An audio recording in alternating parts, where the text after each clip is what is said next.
पिछले कुछ समय से बांग्लादेश का नाम बार बार अंतर्राष्ट्रीय खबरों में सामने आ रहा है।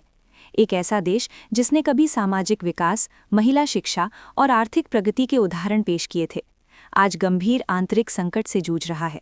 सड़कों पर विरोध प्रदर्शन है, राजनीतिक अस्थिरता है और इसी बीच एक ऐसा मुद्दा है जिसने पूरे समाज को झकझोर कर रख दिया है: महिलाओं और बच्चों के खिलाफ बढ़ती यौन हिंसा। नमस्कार दोस्तों, स्वागत है आपका हमारे चैनल करंट वर्ल्ड इन्फॉर्मेशन में।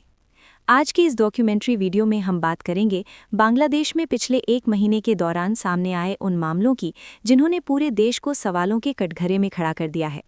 ये वीडियो किसी एक घटना की नहीं, बल्कि एक ऐसे डरावने सिलसिले की कहानी है जो लगातार आगे बढ़ता जा रहा है। जब भी किसी देश में अस्थिरता बढ़ती है तो सबसे पहला असर आम नागरिकों पर पड़ता है।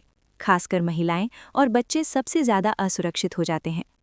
बांग्लादेश में पिछले एक महीने के दौरान सामने आई घटनाएं इसी सच्चाई को उजागर करती हैं। अलग अलग मीडिया रिपोर्ट्स और मानवाधिकार संगठनों की निगरानी रिपोर्ट बताती हैं कि हर हफ्ते किसी न किसी इलाके से रेप या यौन उत्पीड़न की खबर सामने आई है। ये घटनाएं सिर्फ बड़े शहरों तक सीमित नहीं हैं। ढाका, चिटगांव और सिलहट जैसे शहरी इलाकों के साथ साथ ग्रामीण क्षेत्रों से भी लगातार मामले सामने आ रहे हैं। कई मामलों में पीड़ित नाबालिग हैं, जिनकी उम्र 10 से 15 साल के बीच बताई गई है। कुछ मामलों में तो पीड़िता की पहचान छुपाई जाने के बावजूद घटना की क्रूरता समाज को अंदर तक हिला देती है। मानवाधिकार संगठनों के मुताबिक हाल के एक महीने में दर्ज हुए मामलों की संख्या कई दर्जनों में बताई जा रही है, लेकिन ये सिर्फ रिपोर्ट हुए मामले हैं। असली आंकड़ा इससे कहीं ज्यादा हो सकता है, क्योंकि बांग्लादेश में आज भी बड़ी संख्या में ऐसे अपराध हैं जो कभी सामने ही नहीं आते। डर, सामाजिक बदनामी और पुलिस व्यवस्था पर भरोसे की कमी, ये 3 बड़े कारण हैं जिनकी वजह से पीड़ित परिवार चुप रह जाते हैं। कई परिवारों का कहना है कि जब वे पुलिस स्टेशन पहुंचे तो उन्हें इंसाफ से ज्यादा सवालों का सामना करना पड़ा। कुछ मामलों में गैंगरेप जैसी घटनाएं भी सामने आई हैं। ऐसे अपराधों ने ये सवाल खड़ा कर दिया है कि क्या अपराधियों को कानून का कोई डर नहीं रह गया है।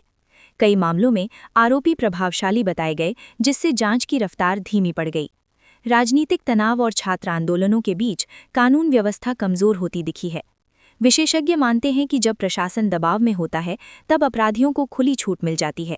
यही वजह है कि यौन अपराधों के मामलों में लगातार बढ़ोतरी देखी जा रही है। सरकार ने कड़े कानूनों की घोषणा तो की है, लेकिन जमीनी सच्चाई कुछ और ही कहानी बयान करती है। सजा की दर बेहद कम है और कई केस सालों तक कोर्ट में लटके रहते हैं। जब तक अपराधी को तुरंत और सख्त सजा नहीं मिलेगी, तब तक डर खत्म नहीं होगा। सामाजिक सोच भी इस संकट को और गहरा बना रही है। आज भी कई जगहों पर पीड़िता को ही दोषी ठहराया जाता है। सवाल अपराधी से नहीं, लड़की की आज़ादी से किए जाते हैं। यही सोच समाज को पीछे ढकेलती है। अंतर्राष्ट्रीय स्तर पर भी बांग्लादेश की स्थिति पर चिंता जताई गई है। मानवाधिकार संगठनों का कहना है कि महिलाओं और बच्चों की सुरक्षा किसी भी देश की असली ताकत होती है, और अगर यही कमज़ोर हो जाए तो विकास सिर्फ कागज़ों में रह जाता है। एक महीने के अंदर सामने आई घटनाएं हमें ये सोचने पर मजबूर करती हैं कि क्या हम सिर्फ आंकड़ों पर बहस करेंगे या सच में बदलाव की मांग करेंगे, क्योंकि हर आंकड़े के पीछे एक टूटा हुआ परिवार, एक डरी हुई बच्ची और एक खामोश समाज छिपा होता है। ये कहानी सिर्फ बांग्लादेश की नहीं है, ये पूरे दक्षिण एशिया के लिए एक चेतावनी है। अगर आज आवाज़ नहीं उठी तो कल ये संकट किसी और देश की पहचान बन सकता है। अगर आपको लगता है कि ऐसी सच्ची और ज़रूरी डॉक्यूमेंट्रीज समाज तक पहुंचना चाहिए तो इस वीडियो को लाइक कीजिए, ज़्यादा से ज़्यादा लोगों के साथ शेयर कीजिए और करंट वर्ल्ड इन्फॉर्मेशन चैनल को सब्सक्राइब करना बिल्कुल ना भूलिए। हम ऐसे ही बिना डर और बिना दबाव की खबरें आपके सामने लाते रहेंगे।